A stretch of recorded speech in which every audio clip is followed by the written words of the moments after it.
Você tem se aprofundado um pouco mais no ensino relevante e importantíssimo desta epístola do veterano apóstolo Paulo? Esta certamente é a carta mais robusta que Paulo escreveu e eu vou conversar com você sobre este assunto. Então não saia daí, porque tem coisa boa para ser compartilhada com você.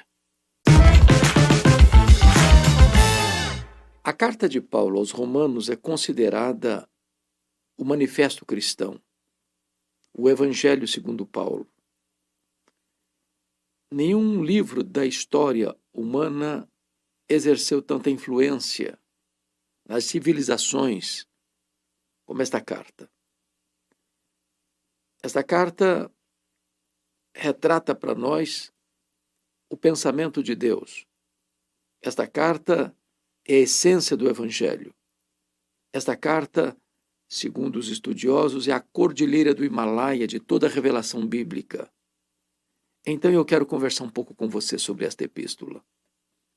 Pessoas importantes, relevantes, estratégicas da história foram alcançadas através da mensagem desta carta. A conversão de Aurélio Agostinho, a reforma do século XVI, com Martinho Lutero, o despertamento de John Wesley no século XVIII, são atribuídos ao contato com esta epístola. Agostinho é convertido ao ler um texto de Romanos. Lutero conhece a salvação pela graça através da leitura de Romanos 1,17. John Wesley tem uma experiência profunda com Deus e vai se tornar o maior avivalista do século XVIII ao ouvir a leitura do prefácio de Lutero sobre a carta aos Romanos. Esta carta ainda hoje tem influenciado milhões de pessoas, levados a uma experiência com Deus e a um aprofundamento da fé. No capítulo 1, o apóstolo Paulo trata da natureza do Evangelho, mostrando que o Evangelho é o Evangelho de Deus, que trata da pessoa de Cristo, e que este Evangelho é o instrumento que Deus usa para a salvação de todo o que crê, do gentio, do judeu e do gentio. Este Evangelho não é um poder destruidor, é o poder de Deus para a salvação. E Paulo se compromete com este Evangelho, dizendo: eu sou devedor, eu estou pronto e eu não me envergonho do Evangelho, porque ele é o poder de Deus para a salvação de todo que crê, primeiro do judeu, também do grego, porque neste Evangelho se manifesta a justiça de Deus. Então, depois que Paulo introduz o assunto, ele vai mostrar nos capítulos 1, 2 e 3 a necessidade do Evangelho.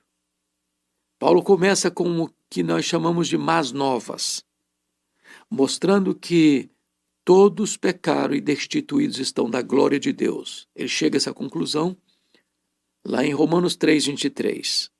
E ele vai tratando do assunto a partir do capítulo 1 até o 3:23, mostrando que os pagãos estão perdidos, rendidos à idolatria e à imoralidade, caindo no fosso da devassidão moral. Mas não apenas os pagãos estão neste fosso escuro, pantanoso, mas também os moralistas. Aqueles que apontam o dedo para os outros, mas praticam as mesmas coisas que condenam nos outros. Eles, de igual forma, estão também condenados. Mas não apenas os pagãos e os moralistas, mas também os judeus, que se vangloriam na lei. Eles também são pecadores e estão na mesma condição dos pagãos e moralistas. Ou seja, não há exceção. Em Romanos 3:23, Paulo encerra a todos na mesma situação, na mesma condição. Todos pecaram e destituídos estão da glória de Deus. Então o Evangelho começa tirando do homem qualquer esperança na sua autossalvação, na salvação pelas obras, na salvação pelo mérito humano. A salvação é uma necessidade vital, porque todos pecaram e destituídos estão da glória de Deus. Nenhum homem constrói a sua própria salvação. Nenhum homem merece a sua própria salvação. Nenhum homem compra a sua própria salvação. O homem é pecador.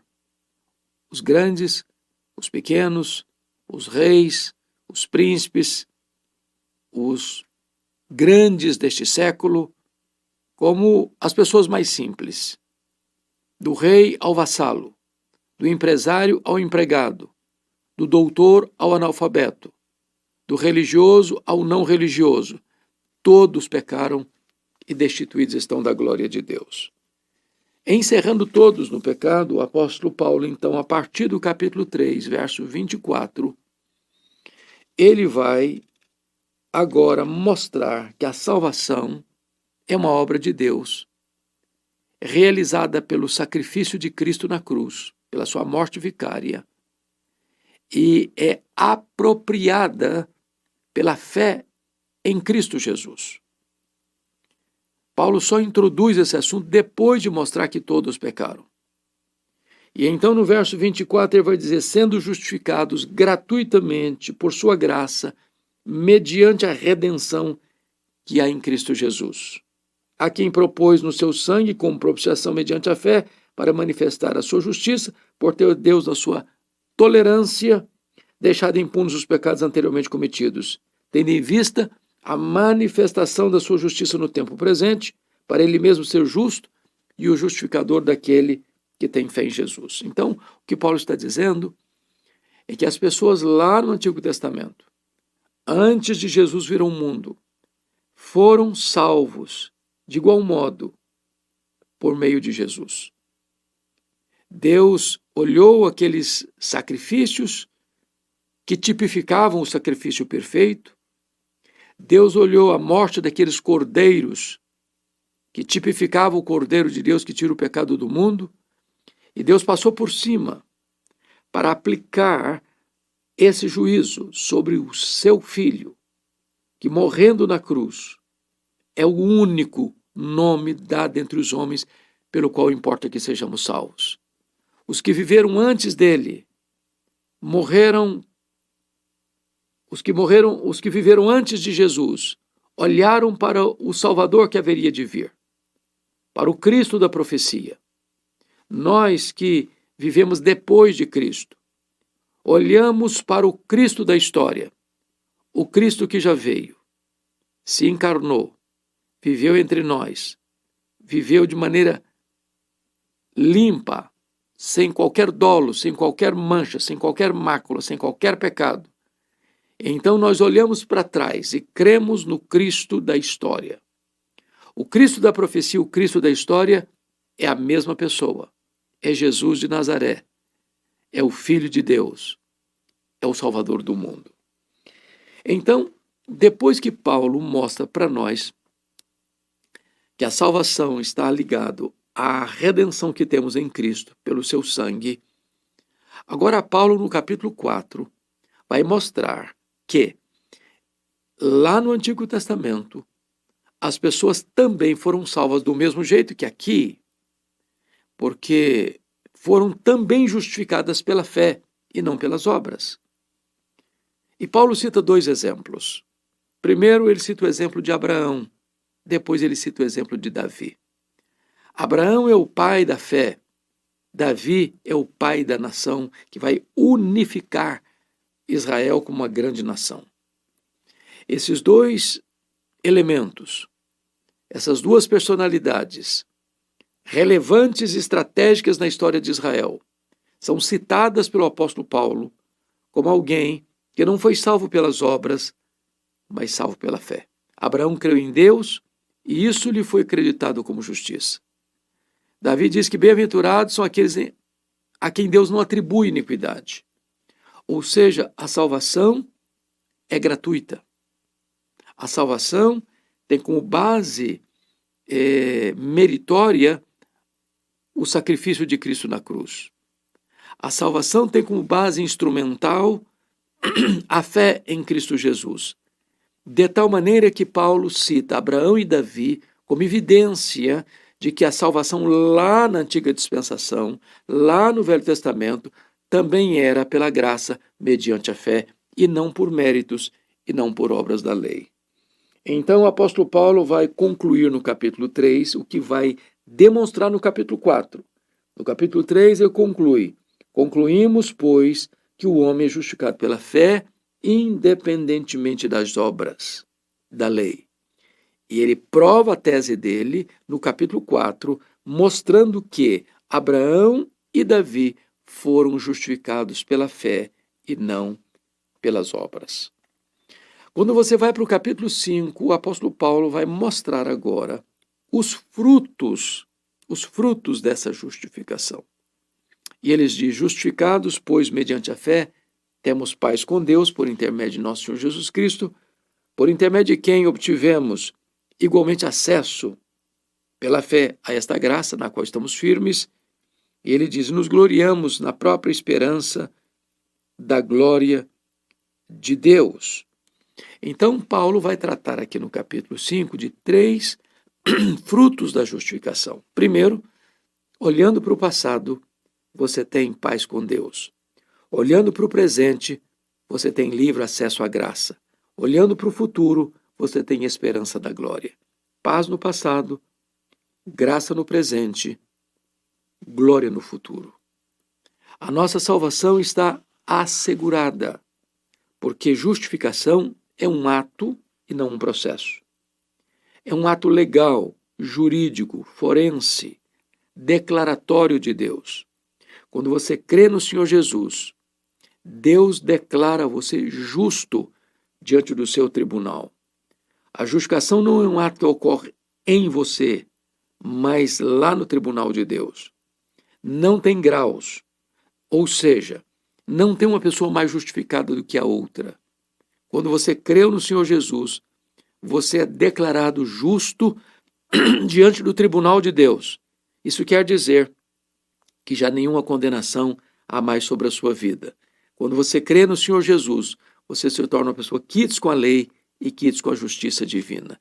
É isso que significa a gloriosa doutrina da justificação, que lhe dá paz com Deus no passado, que lhe dá graça de Deus no presente, que lhe dá esperança da glória no futuro.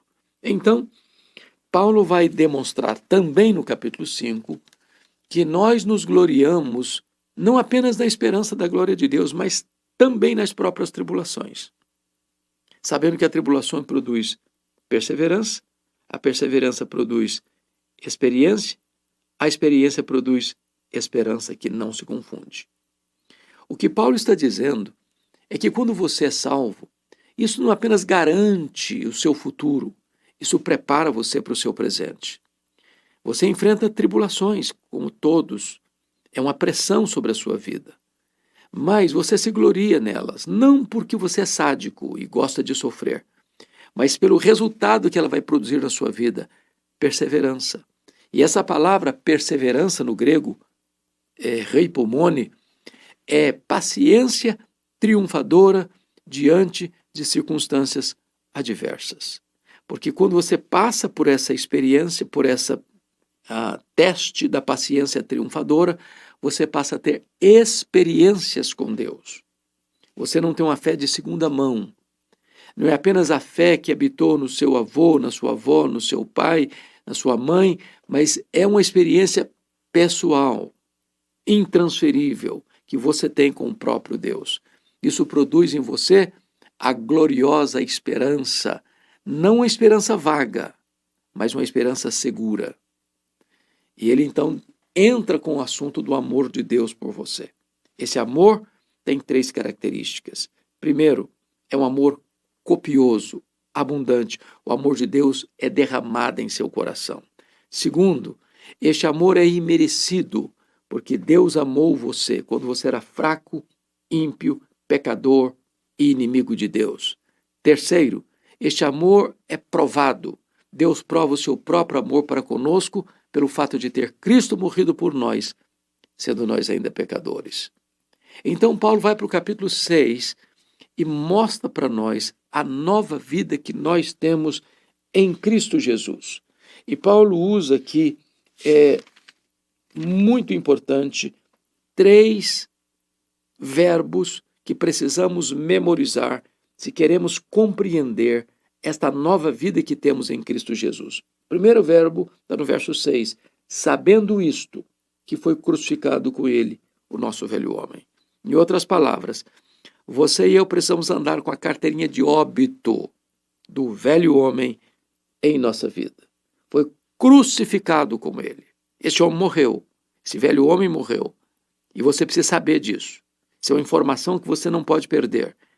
Você precisa andar com a carteirinha do seu óbito, do velho homem, no seu bolso. Quando o pecado apelar ao seu coração, quando as janelas coloridas da tentação ficarem seduzindo você, apresente esta carteira de óbito. Eu fui crucificado. O velho homem foi crucificado com Cristo.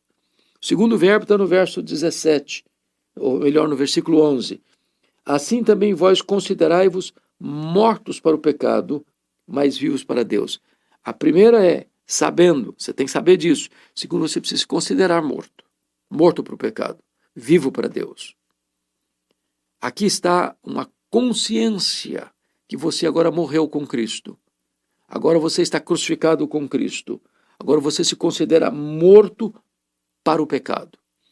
Isso me leva a um fato muito curioso que aconteceu com Aurélio Agostinho. Ele era um cara muito devasso, sua mãe orou por ele 30 anos e ele tinha uma amante. E quando ele foi convertido a Cristo, um dia ele está andando pela rua e a amante, ex-amante, o viu e gritou pelo nome dele. E ele continuou caminhando. E ela veio atrás dele gritando por ele, dizendo: Agostinho, Agostinho, Agostinho. E lá pelas tantas, ele parou e disse: eu não sou mais Agostinho. Eu estou morto. Morto para o pecado. Eu fui crucificado com Cristo, o velho homem. É isso que o texto quer dizer. Considere-se morto para o pecado. Você foi crucificado com Cristo. Mas agora, versículo 13, tem o terceiro verbo. Ele diz: nem ofereçais cada um os membros do seu corpo ao pecado como instrumentos de iniquidade, mas oferecei-vos a Deus como ressurretos dentre os mortos. Se você sabe que você foi crucificado, se você se considera morto para o pecado, agora o texto diz, você deve se oferecer a Deus como ressurreto dentre os mortos. Agora você vai se apresentar e oferecer seu corpo, sua mente, sua vida a Deus, como uma nova criatura, como ressuscitado dentre os mortos. Quando ele vai para o capítulo 7, ele mostra o grande dilema da nossa vida, porque nós estamos agora salvos pela graça, mas ainda permanecemos nesse corpo corrompido.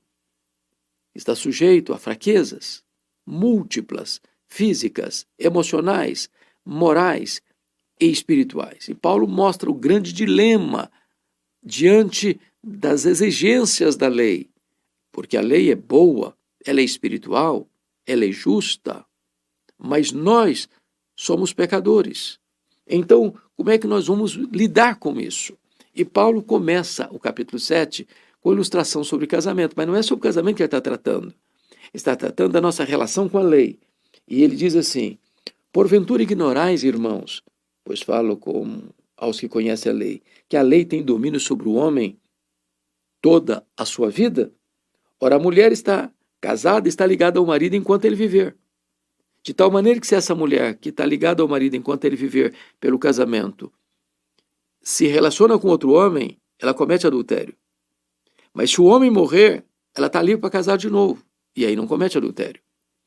Paulo não está tratando de casamento, ele está tratando da relação com a lei. O que ele está dizendo é que a lei é um marido e que você e eu, nós, somos a mulher. O problema é que esse marido é perfeito, é perfeccionista. Ele requer obediência total. O problema é que a mulher casada com esse marido é uma mulher pecadora, atabalhoada, que nunca consegue agradar esse marido. O problema ainda é que esse marido é tão perfeito que ele não morre. E a mulher está ligada a ele enquanto ele viver. Mas ele não morre. Qual a solução? Aí Paulo diz, a mulher morreu. A lei só tem controle sobre você enquanto você está vivo. A lei não tem mais domínio sobre quem está morto. Só que a mulher morreu. E agora essa mulher ressuscitou. Se ela morreu, ela está desobrigada do jugo conjugal com esse marido, que é a lei, e agora ela vai contrair núpcias com um novo marido, e é Jesus Cristo. E aí Paulo está dizendo que nós morremos com Cristo. E agora nós ressuscitamos com ele.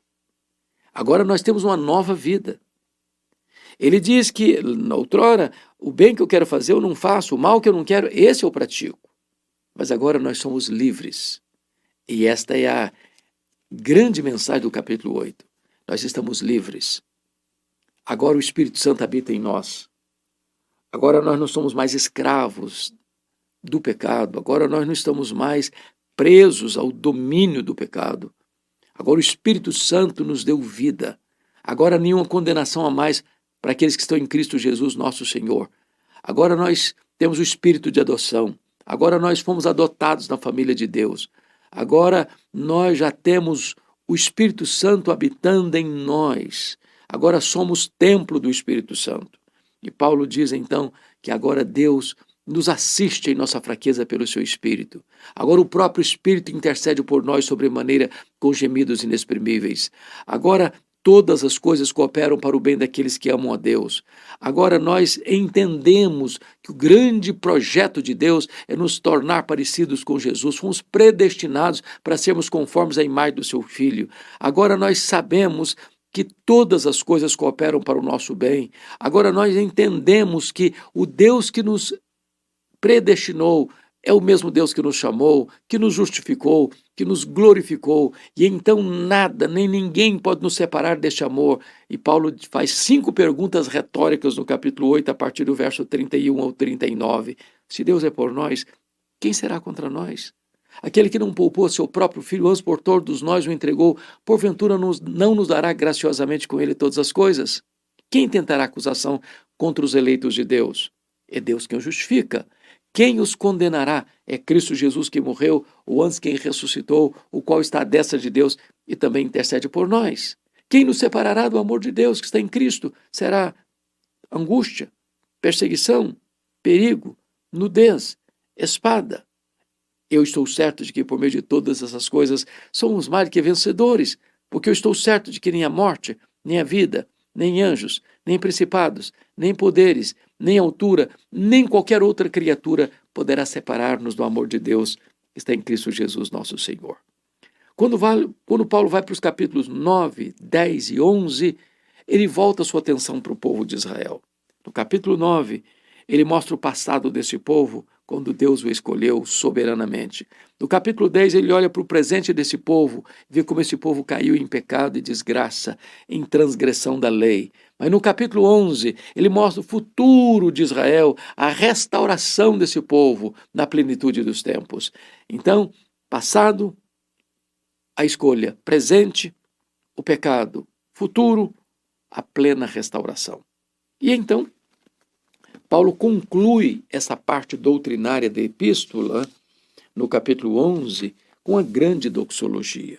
Diante de tão grande salvação, de um plano tão perfeito, tão glorioso, tão eficaz, Paulo diz, ó profundidade da riqueza, tanto da sabedoria como do conhecimento de Deus. Quão insondáveis são seus juízos e quão inescrutáveis os seus caminhos. Quem, pois, conheceu a mente do Senhor, ou quem foi o seu conselheiro? E ele diz ainda, ou quem primeiro deu a ele para que ele venha a ser restituído, porque dele e por meio dele e para ele são todas as coisas, a ele pois glória pelos séculos dos séculos. Amém. Aí, a partir do capítulo 12 até o 16, Paulo vai aplicar a doutrina. E ao aplicar a doutrina, ele diz que quando você tem a sua vida transformada pelo Evangelho, isso muda os seus relacionamentos. No capítulo 12, versos 1 e 2, muda o seu relacionamento com Deus. Agora você oferece a Deus o seu próprio corpo como sacrifício vivo, santo e agradável a Deus. Depois que você apresenta Ele, você agora também se inconforma com este presente século. E você agora é transformado pela renovação da sua mente. Então, apresentação, inconformação, transformação. Depois, ainda no capítulo 12, versos de 3 a 9, ele vai mostrar a relação de você com você mesmo. É a conversa no espelho, é o solilóquio. E ele alerta para o perigo de você se julgar maior do que é, achar que é mais importante do que é. Então, nós não temos nem complexo de superioridade, nem complexo de inferioridade. O que somos, somos pela graça de Deus. Ainda no capítulo 12, ele vai retratar para nós a relação do crente com os irmãos. E nós precisamos amar uns aos outros, cuidar uns dos outros, regozijar-nos uns com os outros, chorarmos uns com os outros, abençoarmos uns aos outros. Então, tendo o mesmo sentimento uns pelos outros. Então, a sua salvação muda a sua relação com Deus, muda a sua relação com você mesmo, muda a sua relação com os seus irmãos. Mas ainda no capítulo 12, ele diz que a sua conversão vai mudar o seu relacionamento com os seus inimigos. E ele diz assim: não vos vingueis a vós mesmos, amados, mas dai lugar à ira, porque a mim me pertence a vingança, diz o Senhor. Como é que você lida com quem não gosta de você? Como é que você lida com quem persegue você? A única maneira de você vencer o inimigo é com golpes de bondade. É pagando não o mal com o mal, mas pagando o mal com o bem. É vencendo o mal com o bem. Então, quando Jesus muda a sua vida, você muda o seu relacionamento com Deus, com você, com seus irmãos e até com seus inimigos. No capítulo 13, Paulo vai dizer que quando você é uma pessoa convertida, transformada pelo Evangelho, isso muda a sua relação com as autoridades constituídas. E aí, ele vai mostrar duas coisas importantes da autoridade que é constituída por Deus. Primeiro, ela é constituída para promover o bem. Segundo, ela é constituída para coibir o mal. Então, se você fizer coisa errada, você vai sofrer as consequências do seu erro. Se você vai andar de maneira certa, você tem a proteção da autoridade. É possível, entretanto, que esta autoridade sinta que ela é a fonte da sua autoridade, do seu poder, e se torne alguém absolutista, ditador, opressor, cruel. Quando as autoridades constituídas fogem do seu propósito, cabe à Igreja de Deus, como consciência do Estado, conforme entendiam os reformadores do século XVI, alertar essa autoridade. Aí a voz profética da Igreja, que vai alertar, como aconteceu Amós alertando lá em Samaria, como os apóstolos alertaram o sinédrio judaico em Jerusalém. Cabe-nos, então, exercer a voz profética nesta relação com a autoridade, obedecendo-a, acatando, pagando tributos, a quem honra, honra, mas se a autoridade não cumpre o seu papel, cabe à Igreja de Deus alertá-la sobre este perigo. Nos capítulos 14, 15 e 16, Paulo vai tratar, finalmente, do nosso relacionamento com aqueles que são nossos irmãos, mas que têm pontos de divergência secundárias. É o que Paulo chamou de crentes fortes, crentes fracos. Algumas pessoas são muito escrupulosas e se escandalizam por qualquer coisa. Outras são maduras na fé e já conseguem não terem esse tipo de sensibilidade tão aguçada. Paulo diz o seguinte: você que é forte não julga quem é fraco, você que é fraco não julga quem é forte. Nós precisamos respeitar uns aos outros. Agora, Paulo não está aqui ensinando ecumenismo. Paulo não está aqui dizendo que não importa o que você creia, vamos dar as mãos. Paulo está aqui dizendo que ele acredita e defende o universalismo, todo mundo vai ser salvo. Paulo não defende aqui uma igreja inclusiva. Paulo não defende aqui uma igreja que diz para as pessoas, venha como você está e permaneça como você quiser. Paulo está aqui aceitando debaixo do guarda-chuva da fé as seitas heréticas. Não, absolutamente não. Não há unidade fora da verdade. O que Paulo está dizendo é que é possível que na comunidade cristã ou na comunidade das denominações haja pontos secundários de divergência. Não pode ter divergência naquilo que é essencial. Se uma pessoa nega verdades essenciais, nós devemos considerar essas comunidades seitas. Por exemplo, imagine que alguém negue a Trindade. Eu não creio que Deus é um só, subsistindo em três pessoas, o Pai, o Filho e o Espírito Santo, sendo da mesma essência, da mesma substância. Se uma pessoa nega a Trindade, ele não é meu irmão na fé, faz parte de uma seita. Se uma pessoa, por exemplo, nega que a salvação é exclusivamente pela graça, não dá para dizer que é meu irmão na fé, isso é seita. Se alguém diz que a salvação é pelas obras, é pelo mérito humano, pelo sacrifício humano, não dá para considerar como uma igreja genuína, é seita. Se alguém diz que você precisa, para ser salvo, além de crer em Jesus, guardar este ritual sagrado, ou observar o sábado, ou observar este ou aquele ritual, está acrescentando alguma coisa a mais, como os judaizantes lá em Jerusalém, lá quando Paulo voltou da primeira viagem missionária e foi preciso um concílio para resolver isso. Não, não dá para ser Jesus mais a lei, Jesus mais as obras, Jesus mais o credo, Jesus mais os santos, Jesus mais Paulo, Pedro, Maria, João. Não, é só Jesus. Não há salvação em nenhum outro nome dado entre os homens pelo qual importa que sejamos salvos. Você pode ter divergências em pontos secundários. Por exemplo, nós cremos na doutrina da segunda vinda de Cristo. Todos crentes salvos pela graça creem que Jesus vai voltar em glória. Alguns acham que vai ser a perspectiva pré-tribulacionista, outros acham que é midi-tribulacionista, outros acham que é pós-tribulacionista. Embora tenhamos convicções, mas alguns pensam assim, outros pensam assado, mas não negam aquilo que é doutrina. O que é doutrina é que Jesus vai voltar, que os mortos vão ressuscitar, que os que estiverem vivos vão ser transformados, que a igreja será arrebatada, que vai ter bem-aventurança eterna e condenação eterna. Isso é doutrina, isso é pilar, isso é cláusula pétrea, isso não mexe. Agora, alguns acham que vai ser antes, outros acham que vai ser depois da grande tribulação. Isso é corrente de pensamento para interpretar a doutrina. Aqui está o ponto fundamental. Então, se a pessoa nega que vai ter ressurreição, isso é pilar, não dá para mexer. Se alguém nega que Jesus vai voltar, não dá para negociar. Se alguém diz, não vai ter inferno, inferno existe, não dá para negociar.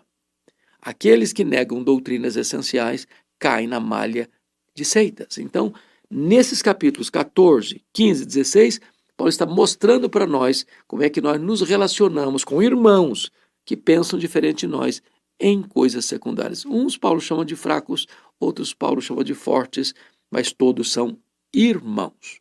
Então, fica aqui esta breve análise, esta breve síntese, desculpe do pleonasmo, se a síntese tem que ser breve, então, desta carta que é chamado Manifesto Cristão, esta carta que é o Evangelho segundo Paulo. E eu espero que esta análise possa ter ajudado você, contribuído para o seu conhecimento e para a sua edificação espiritual. Deus abençoe sua vida. Um grande abraço.